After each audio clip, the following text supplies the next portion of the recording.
তোমরা ক্যাপসিকামের তরকারি কিভাবে রান্না করে খেয়েছো কোনো দিন আমাকে একটু জানিও। তো আমি যখন ক্যাপসিকাম একটু বাজারে সস্তা হয় তখন আমি ক্যাপসিকাম নিয়ে আসি, নিয়ে সেরকম চৌকো চৌকো করে কাটি, দিয়ে একটু একটু পরিমাণ মতো তেল দিয়ে আমি এটাকে খুব ভালো করে ভেজে নিই। প্রথমে ঢাকা দিয়ে দিয়ে ভালো করে ভেজে নিই। ভাজা হয়ে যাওয়ার পর আমি কড়াইতে অল্প করে তেল দিয়ে এর মধ্যে আমি এখানে রেখেছি টমেটো, জিরে, সর্ষে, শুকনো লঙ্কা, তেজপাতা। এদিকে আমি একটু তেল গরম করে নিয়েছি।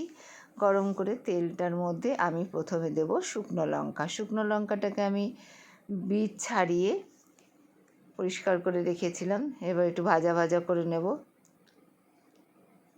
শুকনো লঙ্কাটাকে। তোমরা যদি চাও শুকনো লঙ্কা আর একটাও শুকনো লঙ্কা তোমরা দিতে পারো। শুকনো লঙ্কাটাকে ভেজে নেব ভালো করে, এপিট ওপিট করে ভেজে নিয়ে আমি এর মধ্যে দেব তেজপাতা।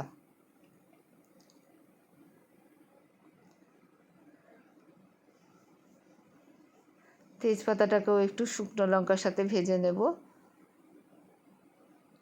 তারপরে দেব আমি সর্ষে। সর্ষেটাও একটু ভাজা ভাজা হয়ে আসবে, তেলের মধ্যে একটু ভাজা ভাজা করে নিয়ে তারপর আমি এর মধ্যে দেব জিরে।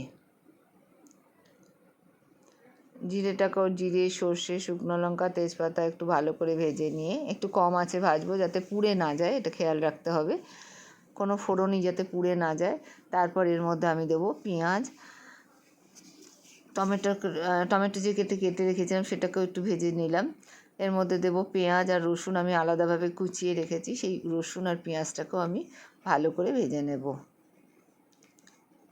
এই পেঁয়াজ রসুনটাও আমি আলাদাভাবে ঢেকে নিয়ে ঢাকা দিয়ে দিয়ে ভালো করে ভেজে নেব।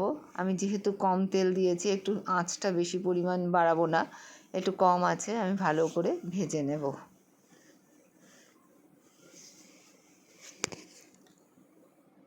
এইভাবে রসুন আর পেঁয়াজগুলোকে খুব ভালো করে ভেজে নেব। একটু ঢাকা দিয়ে দিয়ে দেখো আমি ঢাকা দিয়ে দিয়ে একটু ভেজে নিয়েছি।